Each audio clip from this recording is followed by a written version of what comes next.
Hello, and a very warm welcome to the Film Stories podcast with Simon Brew and Tits McGee. Roll the titles. Come with me. And I show you how deep the rabbit hole goes. And movies that had stories. That the story just sucks them in. This is just the beginning. Stories. We would be honored if you would join us.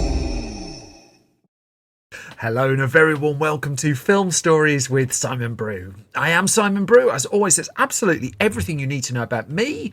The aim of the podcast, though, well, as the title suggests, I'm here to talk of the stories of film. And I tend to talk about development stories, production stories, marketing stories, release stories, all the bits and bobs, really, that go to make the films that we know and sometimes love. Just that, the films that we know and sometimes love.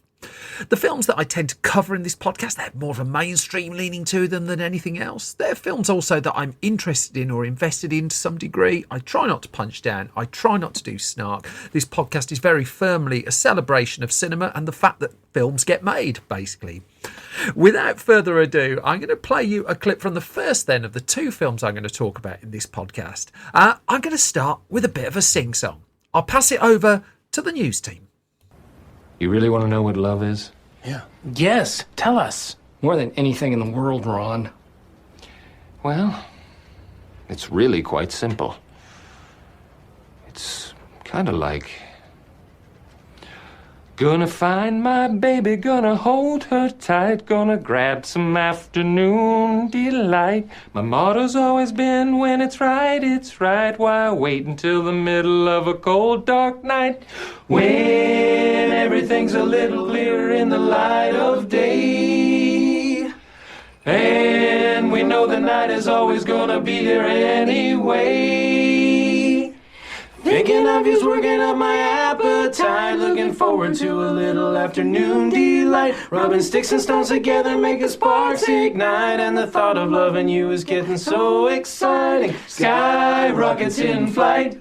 Woo! Afternoon delight. Whoop! You guys have it, I think.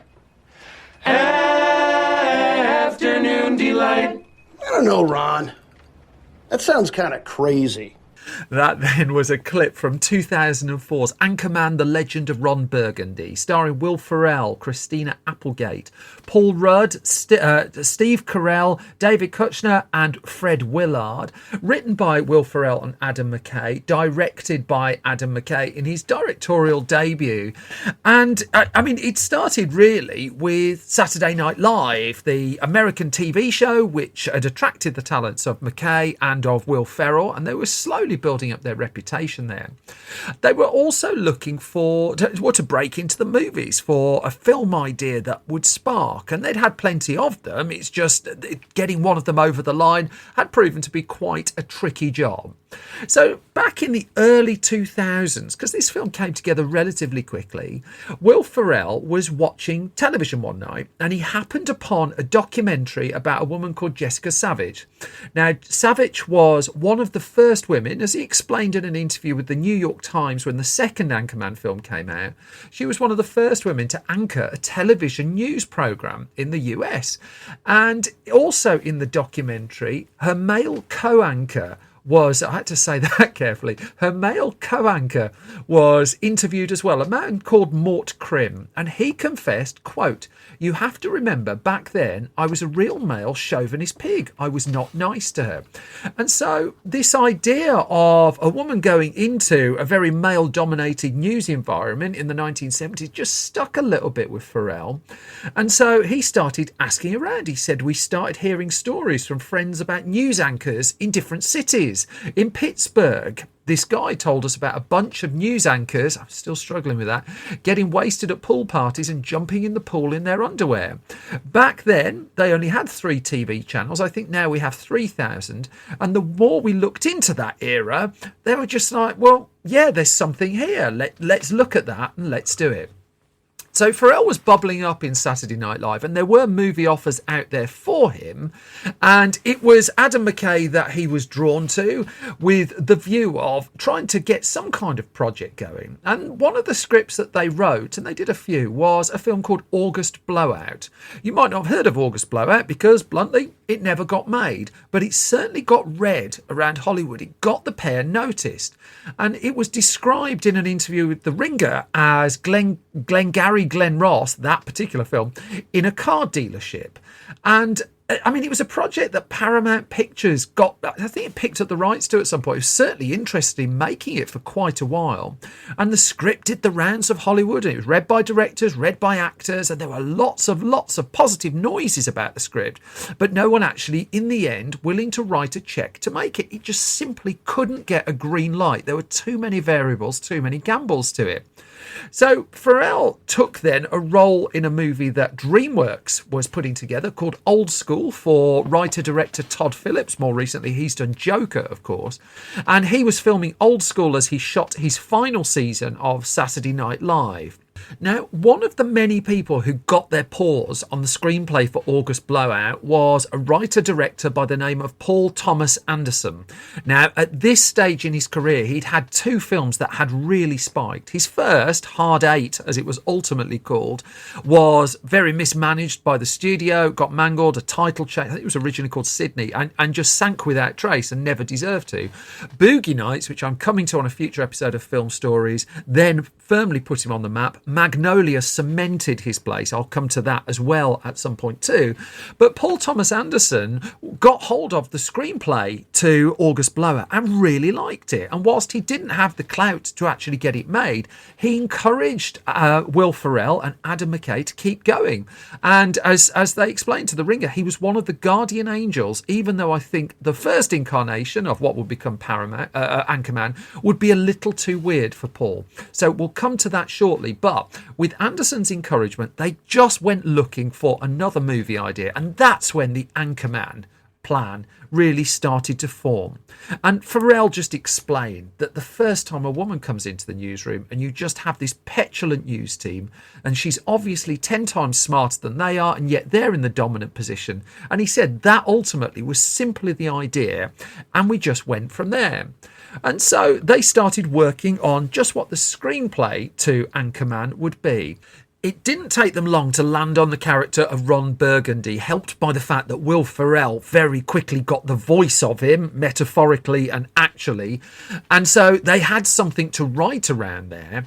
But what they used as a template for the first draft of Anchorman was the 1990s movie Alive. I think it came out in 1994.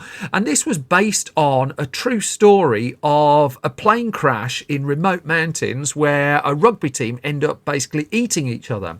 It was one of the earliest films from Frank Marshall as a director. I think it was his second movie after Arachnophobia. And it was a modest hit, but it got an awful lot of headlines and brought the true story before it to the foreground.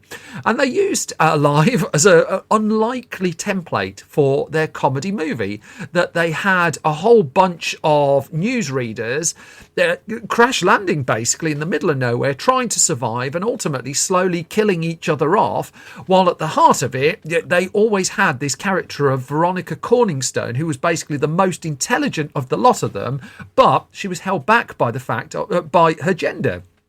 And so they put that draft out there and they showed it to Paul Thomas Anderson, and it kind of weirded him out a little bit. He just thought it was a bit too left field. And in the end, off the back of that draft of the screenplay, he would decide to back out of Anchorman, a decision he would admit in subsequent interviews was a mistake on his part. But there were other filmmakers still encouraging them. David O. Russell, who I talked about recently in the podcast I did on Three Kings, he lent his name to the film to help grease the wheels of this one, just try and attracting people to the project, because he was reading the scripts of Anchorman as it would develop. It was just like he really saw something in it. There was encouragement. Again, it was what they'd gone through to some degree on the film that they hadn't made, August Blowout, that they were showing the script to people. There were lots of positive noises about it. Would anyone put their hands in their pockets to fund the thing? Well, in the first instance, that was a big fat no. They certainly did the rounds pitching it. They went around an assortment of studios. I mean, they said in one interview that 25 companies turned it down. I don't know if that was an exaggeration or an actual, but certainly they did go to studios, and one of them they ended up at was DreamWorks.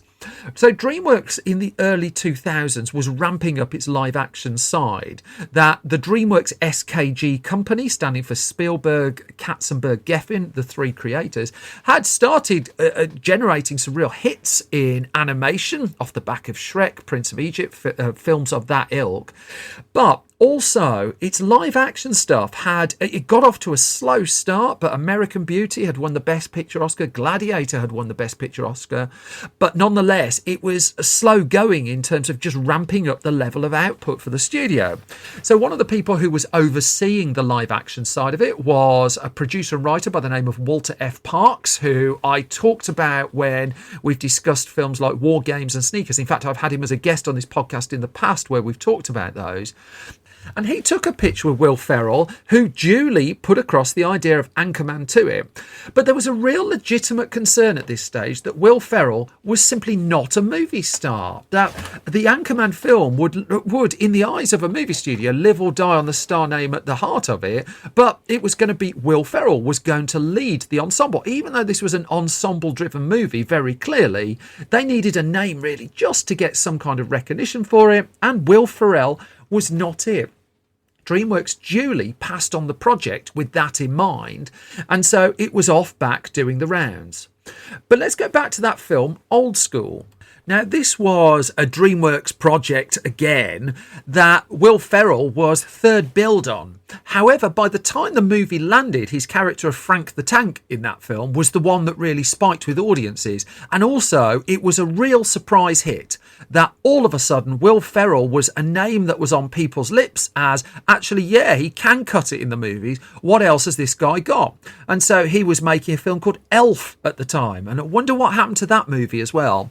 And DreamWorks realised that whilst it was counting the coins it was making from Old School, that it had actually passed on a Will Ferrell project, and so it dug back through its archive, dug Anchorman back out, at a point where Universal Pictures was now seriously considering taking the picture up.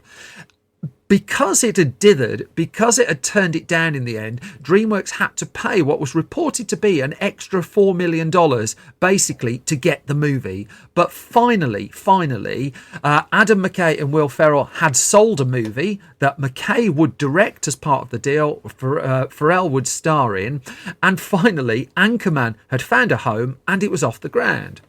However, they were novice filmmakers, so they brought in a bit of expertise to help them with this one. So Judd Apatow, at that point, I mean, he was best known for the excellent TV series that he'd made with Paul Feig called Freaks and Geeks, and he hadn't really broken into movies at this point. But again, through the Saturday Night Live connections, he got a call off Adam McKay that he wanted Apatow to be involved in the project, and Apatow duly said yes, and he's credited as the sole producer in the main line of credits on it.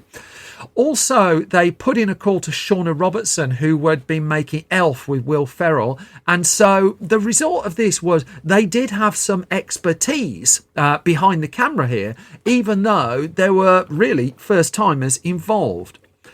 Now, the cast came together quite easily, really, because of the fact that the script had done the rounds of Hollywood, and the people who clicked into its humour really clicked into its humour. One of the people they saw for an audition was a man called Steve Carell. Now, he was in line for the character of Brick Tamland, and he would ultimately prevail in that role, and it would be a real launch pad for his career.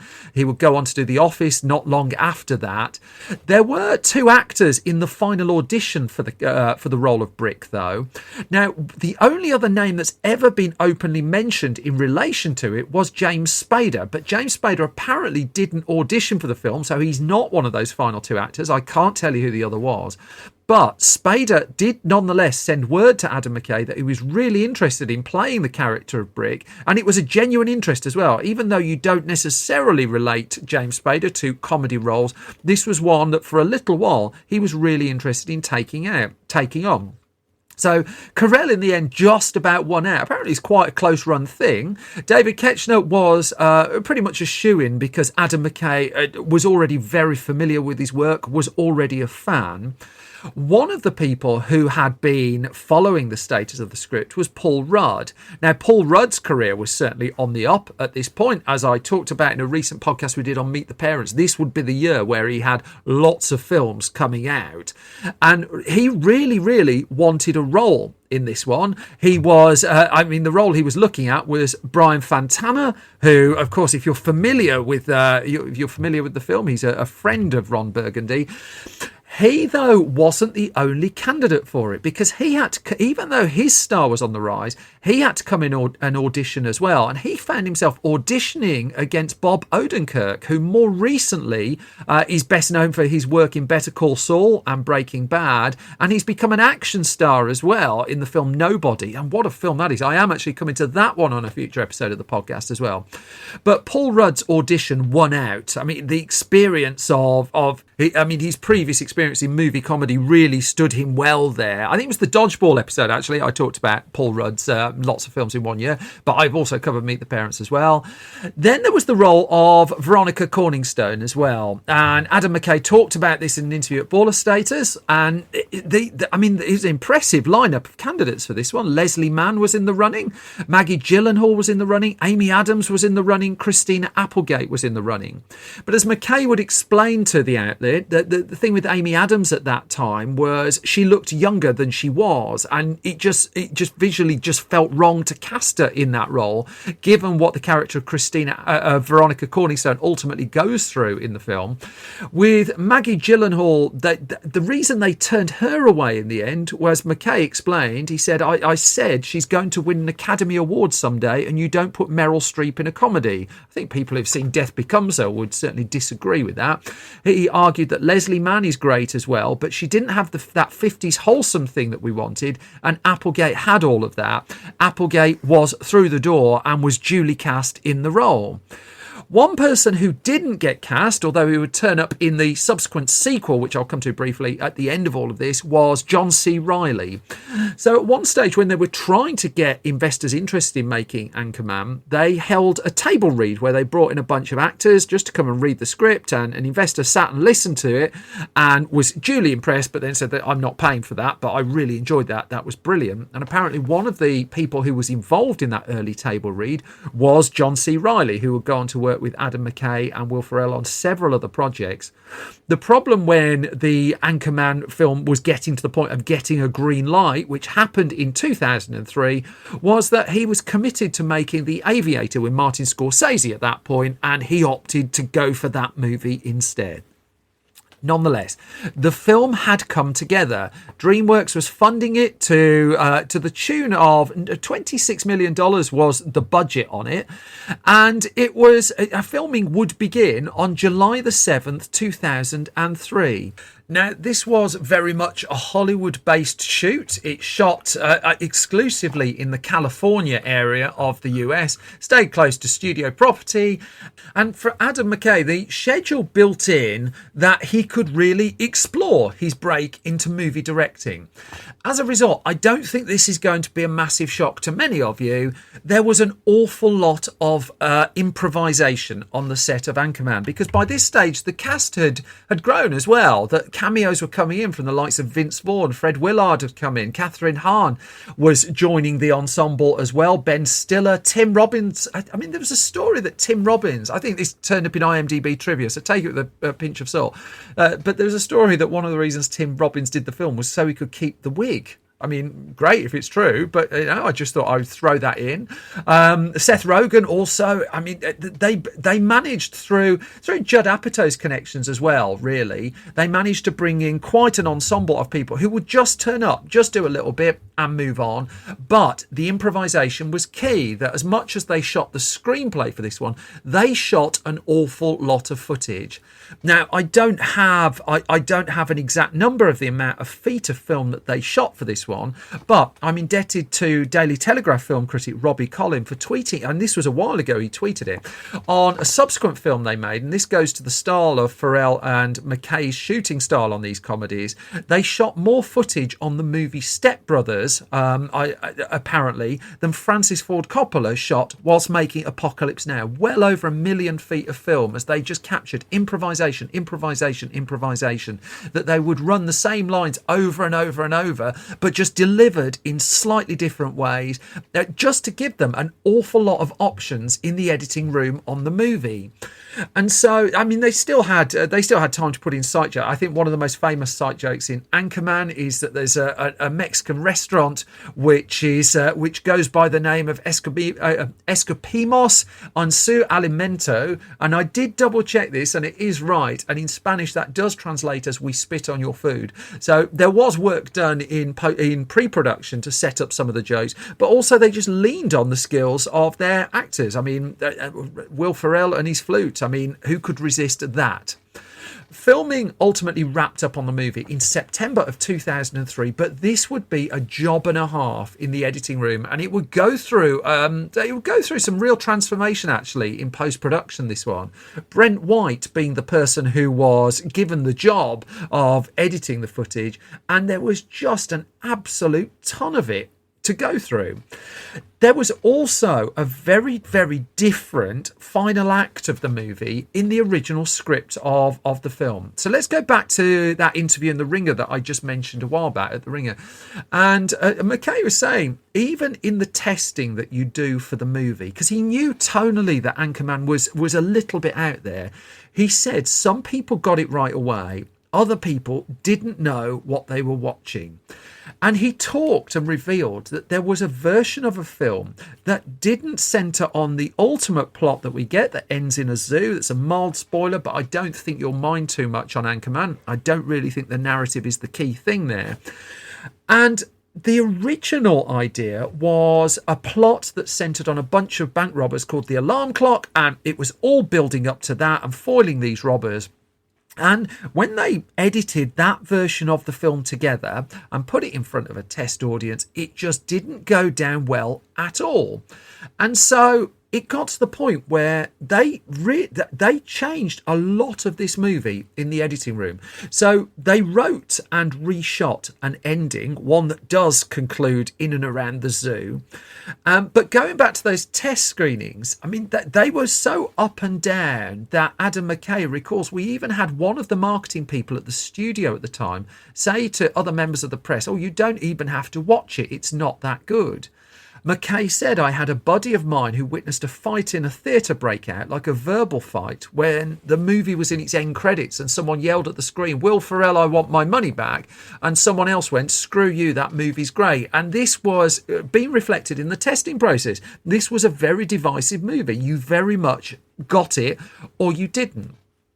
There was a very different cut from the first, and appreciating movies do migrate a lot in the editing room, and there are an assortment of different ways you can present a film. Because there was so much footage for this one, there was just a very, very, very different cut by the time it made it to the 94-minute cinema version of Anchorman that was finally scheduled for release in America in June of 2004. That it would open, in fact, in Los Angeles first before going wide 2 weeks later in the US. And it was, I mean, the initial response to it when it was put before critics was, I mean, there's no way around it, it was just mixed. Some the reviews were generally on the okay side, that it's a bit silly, it's quite funny, kind of depends how much you lean into it, depends how much you get the character, all those things that you might expect to be said of that. But when it opened wide in America, DreamWorks had another hit on its hands. So, the week before it had opened, how's this for counter-programming? Sony had launched Spider-Man 2 into the world, and Spider-Man 2 was still top by distance on its second week of release. Anchorman opened in second place with a $28.4 million opening weekend, and it's sometimes said that Anchorman became a cult movie that didn't really get its recognition in cinemas, but actually this was quite a hit, particularly against the budget it was working to. The other big release that particular week was a Disney bigger budget production of King Arthur, not the Guy Ritchie one. This King Arthur, which had Keira Knightley in the lead, grossed $15 million, and that was seen as the box office disappointment. And if we look at what else was in the top 10 chart that week, I mean, Fahrenheit 9/11 from Michael Moore was hanging around, The Notebook, White Chicks, Dodgeball was still there. I mean, this was the year of Ben Stiller. The Terminal, Shrek 2 was out and about. Harry Potter had just dropped out of the charts. The thing with Anchorman as well, I mean, it was released in the summer, and the summer competition was tough. The iRobot would come along the week after. The Bourne Supremacy would come along the week after that. Catwoman would come along as well. And by the end of July, I mean, it was on the verge of falling out of the top 10 as films like The Village and The Manchurian Candidate remake came along. And in fact, Harold and Kumar Go to the White Castle landed in the midst of all of this. Nonetheless, it stayed in the top 10 for the best part of a month before ultimately dropping down, and its American gross was not shabby at all, $85 million. The film had given a handsome return to DreamWorks. What this one didn't do, though, was travel overseas. That there was a theory for a while in the early 2000s that if you make a Hollywood comedy, the money's going to come from Hollywood, that you can't sell comedies around the world. Now, films such as American Pie pushed back against that and proved that you could make that kind of money. By the time the Hangover trilogy came along, that rule book had been thoroughly ripped up. But Anchorman did precious little business outside of America.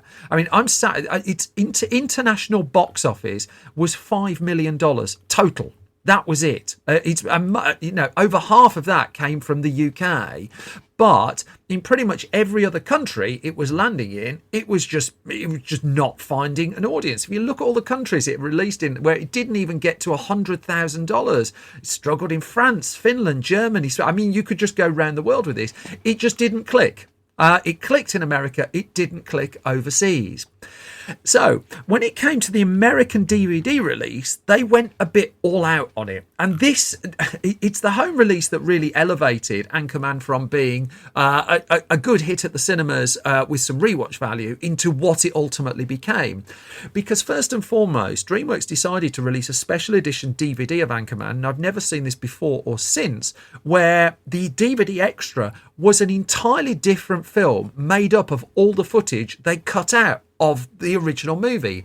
And that film went by the name of Wake Up Ron Burgundy, and it was a double disc set. You paid extra for it, and you basically got Anchorman 2 for free, although it wouldn't be Anchorman 2, and it wouldn't be free because you paid extra for it. But you sort of get the point there. Now, that Wake Up Ron Burgundy extra didn't make it initially around the world, but then that's reflective of the box office interest in there.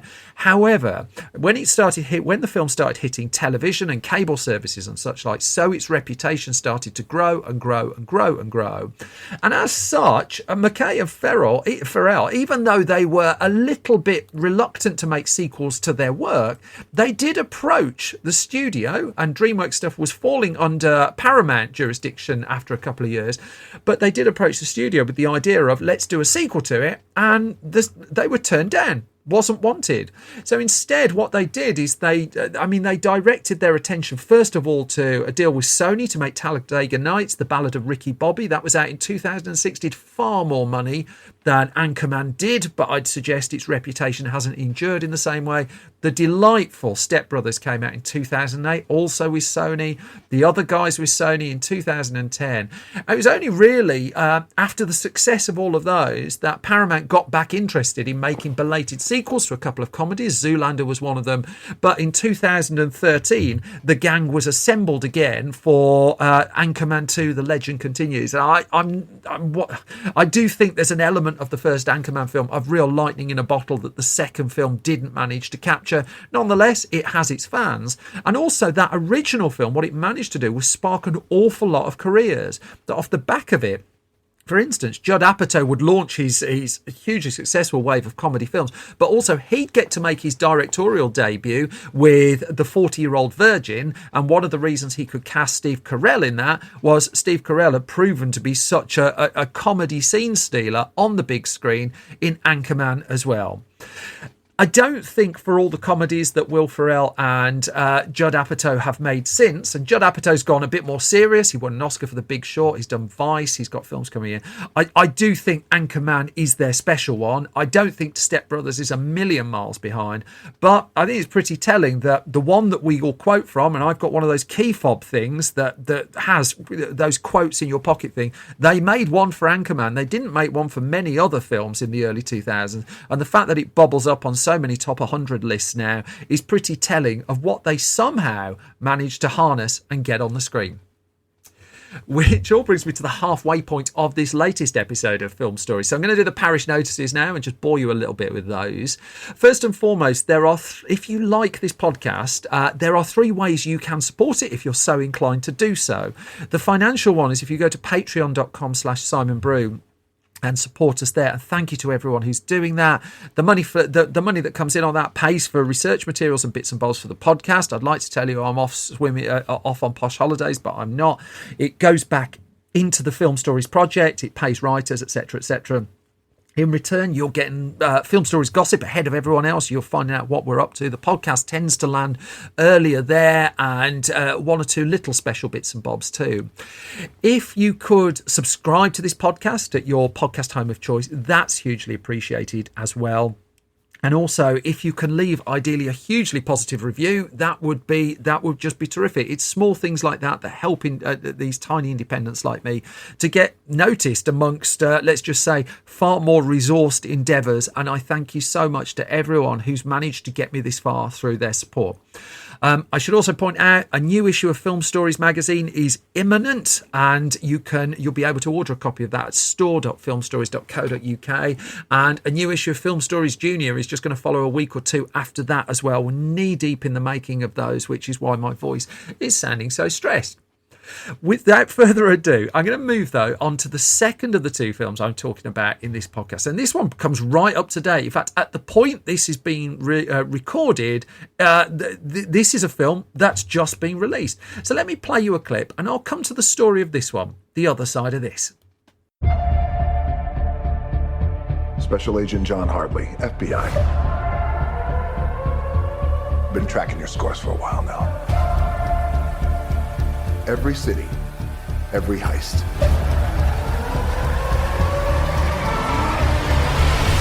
Now that you've been tagged with red notices, you've become the world's most wanted criminals. And I'm the only one who can bring you in.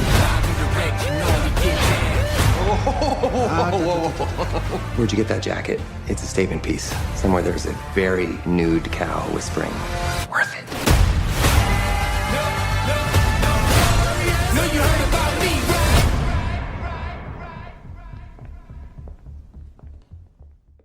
So that's a clip from a 2021 movie by the name of Red Notice, directed by Rawson Marshall Thurber, working from his own screenplay, starring Dwayne Johnson. Are we allowed to call him Dwayne The Rock Johnson anymore? No, it's Dwayne Johnson. Ryan Reynolds, Gal Gadot, Ritu Arya, and Chris Diamantopoulos.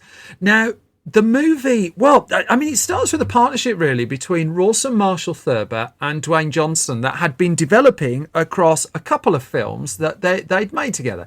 Now, the first one was the hugely successful Central Intelligence, released in 2016, that paired Dwayne Johnson and Kevin Hart. It overcame fairly piddly reviews, that one, and went on to gross about 217 million, I think it was, off a 50 million budget, which for a comedy was pretty good going. Rawson Marshall Thurber to this point had made Dodgeball. Again, I've covered that before. He'd made a film called The Mysteries of Pittsburgh, and he'd scored another hit with the 2013 comedy We're the Millers. But Central Intelligence brought him into the world of The Rock, and they got on, and they quickly decided they were going to work together again, and thus put together the 2018 movie Skyscraper, which again Rawson Marshall Thurber wrote and directed, and Johnson took the lead on. So it was whilst they were making that with Skyscraper coming together with Universal Pictures set to release it in the summer of 2018, that they went off and had a dinner, and they went with producers Hiram Garcia and Beau Flynn. And at that dinner, Thurber had an idea that he wanted to put to them.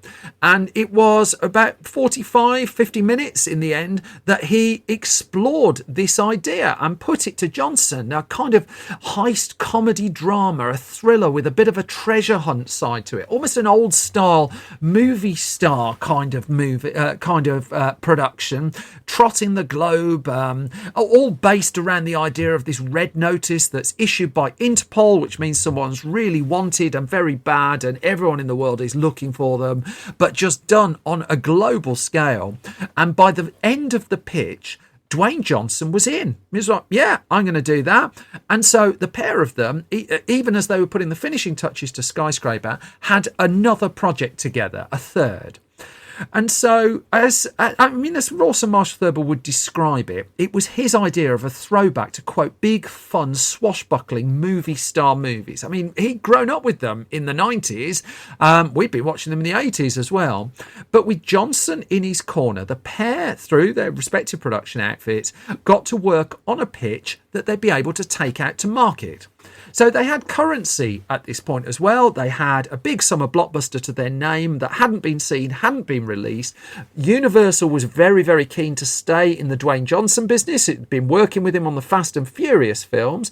Johnson also had Rampage coming out that summer as well, based on the old video game of the same name. And it seemed that every studio in town would want to be involved with the next Dwayne Johnson movie. So they decided, right, well, we've developed this independently. What we're going to do, we're going to take it out to market and put it out to auction. And it was put out as an old style package. This is how a lot of movies were made in the 90s, that agencies such as Creative Artists Agency, CAA, would put the script, the director, the star, whatever, into a package, approach a studio and say, it'll cost you this much to get all of that in one go. And there was an element of that here, that you were going to get a writer, a director, and the biggest movie star in the world. You just got to be able to write the check to pay for it all. So, in early February 2018, the Hollywood studios were alerted to the fact that this package was coming onto the market, and it was ready to go. You'd need to build in some time for Rawson Marshall Thurber to write the script, because that bit hadn't been done, and so there's going to be about 18 months of planning and pre-production work involved with this. But this was nonetheless a blockbuster project that was ready to go a lot quicker than most blockbuster projects. So who would be interested in bidding? Well, pretty much everybody. Disney wasn't, as you would expect. Disney had its own thing going. But as Deadline reported at the time, the temptation to studios was huge. It was described as, quote, how's this for Hollywood speak, viable new IP with global appeal at a time when branded franchises are harder and harder to come by. And so, I mean, this was also built in that Johnson would clear part of his schedule to make the film so that they could have the movie in cinemas in 2020. This was going up for auction in February 2018. And if you were a movie studio that didn't have a tentpole picture for the summer 2 years later, here was your answer. Johnson was really open about he was going to jiggle other projects around so that he could fit this one in. And they weren't big movies of this ilk, just weren't supposed to move this quickly. Sequels certainly sometimes did, but not standalone new startup films of this sort. So Netflix was one of those in the running in early 2018, but in the end this one boiled down to a battle between Universal Pictures, Legendary, Warner Brothers, Paramount and Sony. I find it quite interesting that Netflix fell out of the running relatively early, from what I understand, that the gravitas was towards a big screen release, how things would change, and I will come to that. And in the end, Universal and Legendary decided to pool their resources, and they would prevail with a $150 million bid for the project.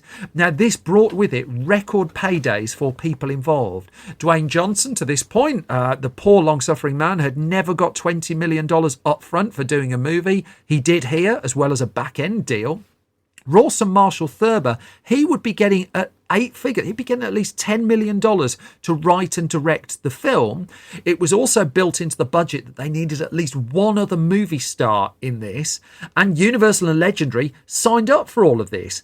The deal was done in February, And by March of 2018, Thurber was working in earnest on the screenplay, with Skyscraper pretty much locked in post-production. Universal swiftly took Johnson up on the offer of getting the film moving quickly. A summer 2020 release date was announced. And, Johnson was still juggling other projects. That same year he would be looking to make Jumanji the next level. He would be doing the Hobbs and Shaw Fast and Furious spin-off for Universal as well. But an industrious man known for fitting in 2-3 movies a year, and this was going to be one of them. Universal, as a bonus, got to stay in the rock business. It was still working with the biggest movie star in the world, and as Universal had struggled to have the same kind of cinematic universes that everyone else was gunning for, that was an asset. That was something that was pretty hard to understate the importance of at that point.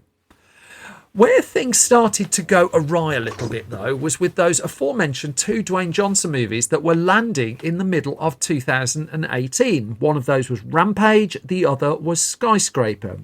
Because if we go through the box office of what was hitting in 2018, the biggest grossing Dwayne Johnson film of that particular year actually came out the year before, Jumanji: Welcome to the Jungle, which went absolutely nuts. Came out at the end of 2017 and was dominating the box office along with The Greatest Showman for the first part of 2018 as well. But the top grossing films were Black Panther, Avengers: Infinity War, The Incredibles 2, Jurassic World: Fallen Kingdom, Deadpool 2, Mission Impossible: Fallout, and it's not hard to spot a theme there.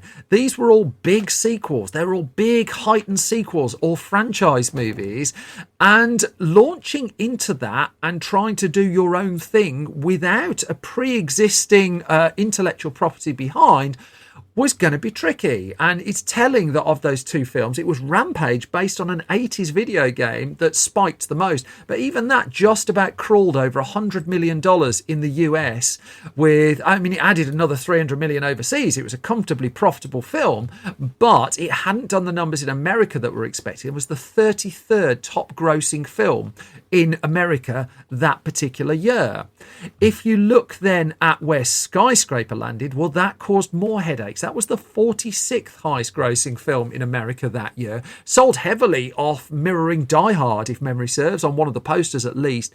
Grossed 68 million in the US, and that's not good, really, when you're supposed to have the biggest movie star in the world at your disposal.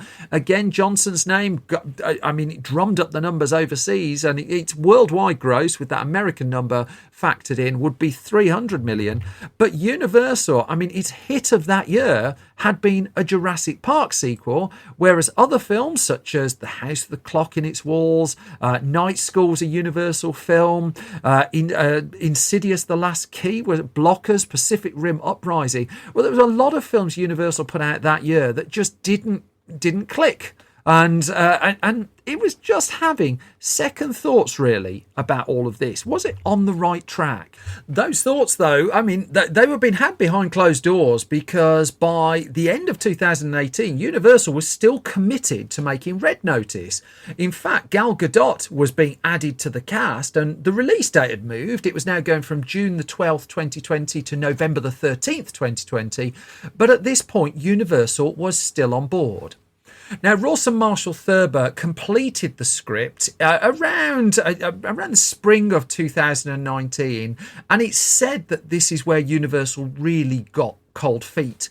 That, again, its theatrical ventures weren't going wonderfully well at this point, and there was a feeling that Johnson and Thurber's movies, it just hadn't quite passed muster at this point. Central Intelligence had done well, but that Skyscraper overhang was still just like in their head a little bit. And people want superhero films as well, and so in the end, Universal just decided to pull out of it. It was happy that the project would go on to someone else, and it backed out of Red Notice. 10 days after receiving the script, Netflix absolutely swooped in. One of the original suitors for the film, you remember, but it was in. It wanted this project. And if you were Netflix, Why wouldn't you want this project? If you go back to one of the savviest deals that Netflix had done that earned it so much scorn, when it signed up Adam Sandler in 2013, 2014 to a 4-picture deal, paying him an exorbitant amount of money to exclusively make films for Netflix, which is where he's sat ever since. Off the back of that, the films, let's just charitably say, have been of variable quality. There have been 1 or 2 standout brilliant ones, but most of them, go back and watch The Ridiculous Six and try and get that bit of your life back, really. Oh, that's a bit of snark, isn't it? I said I wouldn't do that. That notwithstanding, what Sandler had brought to Netflix was box office. He brought a movie star name, and he'd drawn people to the platform, that people were watching the films that he put out. It was bringing a profile to what Netflix was up to. And here was a chance to get a film that involved 2 huge movie stars, with probably a third going to be involved as well, because Thurber in his script said he'd written a particular role in this one for Ryan Reynolds. And so now the cost of it was just going north. 3 huge movie stars now. Dwayne Johnson, Ryan Reynolds, Gal Gadot, each getting about $15-20 million each. Gal Gadot did get $20 million actually for this one. It was going to be a cash-rich deal. Universal was not keen to pay that kind of money. But Netflix, when it took the project on, that changed the mechanics even then of the deals that were in place with Johnson and Thurber as well. That the deals that Universal would negotiate would bear in mind a theatrical release for the film, and as a result, with most movie stars, there is a back-end bonus if the film hits certain criteria at the box office. Does it get to certain levels? Of course, Netflix can't offer that. Netflix doesn't give out its box office details. It gives out statistics purely on its terms. So basically, it has to pay its movie stars a higher fee up front to accommodate the fact that there's no back end to it. So even though the final salary for Johnson hasn't been revealed, I would imagine it's pushing close to $30 million. And in fact, when Netflix came on board and Ryan Reynolds duly came on board, the price of the film was then pushing $200 million. Netflix just didn't hesitate. The headlines it got when in the summer of 2019 it was revealed that it had picked up the film were just what it was after. It had been a huge surprise to Hollywood that it had come in. To that point, the biggest blockbuster that Netflix had been involved with was paying Michael Bay an awful lot of money for the nonsensical 6 Underground with Ryan Reynolds. That is a second bit of snark. I'm getting very bad at this, but I have sat through that film, so I'm entitled to say I don't recommend too many other people sit through the film. There was a quality issue with the films, a perceived quality issue with the big blockbustery films that Netflix was making. I mean, really, the one that broke out was Bird Box, which I'm going to come to on a future episode of the podcast with Sandra Bullock. But for the purposes of this, Netflix, at a point where competition was coming from Prime Video, from Disney Plus, had signed up again the biggest movie star in the world, and another of the biggest movie stars in the world, and another of the biggest movie stars in the world. And so, Ryan Reynolds came along at the point Netflix got its checkbook out. The film was back up and running. Now, it's rewinding a year to when Gal Gadot came in, actually, and the way she got involved was Rawson Marshall Thurber flew out to meet her in London. I presume she was working on one of the Wonder Womans at that point to pitch the film, and Gadot said he came to meet me in London, where I was at the time, and to my surprise, he brought his notebook where he originally wrote the pitch, and my name was the character, and then Gal does that, and Gal does this, and Gal does that, and she would quickly warm to him. She quickly warmed to the film. Now, Thurber had written that role of Nolan Booth with Ryan Reynolds in mind, and backed with Netflix's checkbook, he could now get Ryan Reynolds. And so, as he explained in an interview with Deadline, I sent him the script and I crossed my fingers and sent a little note, because we've known each other for a little while. And the note said, "Look, I wrote you the best role in this script. Even though you're Canadian, I hope you like it. If you want to do it, you don't have to call me back. Just send me topless picture of B. Arthur and I'll know you're in." Reynolds sent the picture within 24 hours. He was in. The rest of the cast came together in February of 2020, and the film was on. Filming was just about to begin at that point, and production was underway. However, I mean, you don't need me to tell you what went on in the world in 2020. And in March of 2020, just a week or two before the production was due to go to Italy to shoot a major car chase sequence, in particular, COVID cases in Italy were spiking ahead of many places in the world. And they had to reconsider where they were going to shoot. They were looking at other places that they could go to. And in the end, they concluded, as everyone else did, they just have to shut the whole thing down. This COVID thing isn't going away in a hurry.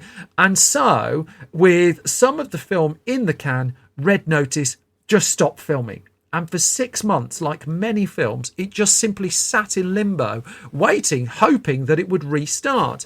But Thurber argued, again going to a Deadline interview, that he didn't know if it would restart, if it would be cheaper for Netflix to write it off against tax or something like that. And he's talked in this interview about it could have been one of Hollywood's infamous lost movies. They got halfway through shooting it. It was cheaper not to make it than it was to finish it. In fact, Hiram Garcia, the producer, said around the time, I'll never forget, we were at the halfway point of Red Notice and we were literally going to Italy the following week as cases started to pick up. And probably 72 hours later, we had to pull the plug and pause production. He said, we tried to pivot, implementing a London plan, but soon realised we had to stop completely. And they did. But it was going to come back to life. That became clear fairly quickly in the end. But to finish the film, and Red Notice was one of the first major blockbusters to get back up and running when the world started unlocking a little bit, it required a bubble to be created. I think we've all become very familiar with bubbles and, family bubbles and who you are and who you aren't allowed to see. But filmmaking immediately after lockdown was very bubble driven. That cast and crew had to stop together in hotels together, had to be regularly tested, all those sort of things. And so with a September 2020 restart eyed, what Thurber had to do was go and rework the script. Actually, they could no longer do things like that big car chase in Italy, so they just did a little bit of rewriting there and then. Also, he had to see if the cast and crew would be willing to come back and finish the film, because they would have to live in this bubble together for the best part of 3 months to get... I mean, I've read that there were 45 days of filming left. There were 60 days of filming left. Bottom line was there was a lot of work still to do, not least if you factor in all the pre-production that had to get back up and running as well. For Thurber, it was even worse as well, because if most of the constituent parts of the film, if some of the people got ill, then other parts of the film would be able to keep going. But Thurber, I mean, they needed the director on set. So he couldn't even stop in the bubbled hotels with the cast and crew. He had to go somewhere else entirely and live by himself for the duration of the completion of the shoot of the film. And it's an experience he does not describe particularly positively. The film did finally wrap up. The film was in the can, and it was by the end of October they'd done Gal Gadot and Ryan Reynolds had finished their bits. Then the production went to Atlanta, and they wrapped up there in November before getting some footage in Italy just at the very end of the shoot. It was then into post-production, and already by this point, it was known that this was going to be Netflix's most expensive film. The only one really that pushes it close is Martin Scorsese's 84-hour film, 3 bits of snark, The Irishman. But this was its biggest film of the year. It wasn't announcing a release date either until fairly late in the day, which is pretty much what brings us up to date, that it was in the summer of 2021 that it finally announced the movie was going to be released in cinemas for a limited run on the 5th of November before landing on the Netflix platform on the 12th of November 2021. Now, the initial reviews for the film have not been on the kind side, and it's been pretty telling really that a lot of it has, including my own, has gone around the consensus as it's an awful lot of money to spend on something that looks and feels really so ordinary, that as much as Thurber was trying to make this glossy globe-trotting film with movie stars, that is pretty much all you get. No, it's a big blockbuster tentpole movie for Netflix, and as a piece of marketing collateral, it is huge for the streaming giant, especially that it released the film on the same day that Disney Plus, its key rival now, I'd suggest, had launched its Disney Plus Day, where it too was putting an awful lot of new material on its service. And so the the reviews have not been kind for the movie. Some have been all right with it, but it's a kind of comfort movie at the very best. Netflix, though, I mean, the rest of this particular story is left to be written because Netflix does not report box office figures. It does not report its viewing figures unless they're abnormally high, which I would imagine they will be. The bottom line of this one is that this was, even a couple of years ago, a traditional movie studio project, but this wasn't even a case of Universal selling the film mid-production or anything like that. It had just decided this wasn't the kind of film that a major movie studio could handle in 2018, even before COVID hit, 2018, 2019. As such, is it now the case that the scale of movies of this ilk that don't rely on a pre-existing franchise, and I ain't one that's going to bet against Red Notice 2, to be clear, is it the only way you can get them going to this level is if you go through a streaming service? Or is there a way you can spend, or another little bit of snark, 100 million less and just get a slightly better film? Which brings me to the end of this latest episode of Film Stories. Thank you so much for your time and thank you so much for listening. There's more of me on Twitter if you can tolerate that, at Simon Brew. The Film Stories Project is on Twitter at Film Stories Pod. I am doing a live show in Birmingham on Thursday, Birmingham in the UK, not Alabama. Don't turn up to the wrong place. Thursday, the 24th of November at the Midlands Arts Centre. That's the year 2021. I'm hoping you're listening to this in time. If not, I do lots of live shows there, so do check them out. You can find ticket details for that at our website, filmstories.co.uk. That's a website that's updated every weekday with movie news, reviews, all sorts of mayhem and bits and bobs there. We're on Facebook at facebook.com/filmstoriesonline, YouTube at youtube.com/filmstories, and you can buy our magazines. You can buy our sneakers Blu-ray as well by going to store.filmstories.co.uk. Most important thing, as always, though, is that you're all okay and you all look after yourselves and you all take care. I'm going off to work on the next episode of the podcast now. Until then, well, look after yourselves. Thank you so much for your eardrums. I'll be back soon with another bunch of film stories. Bye-bye.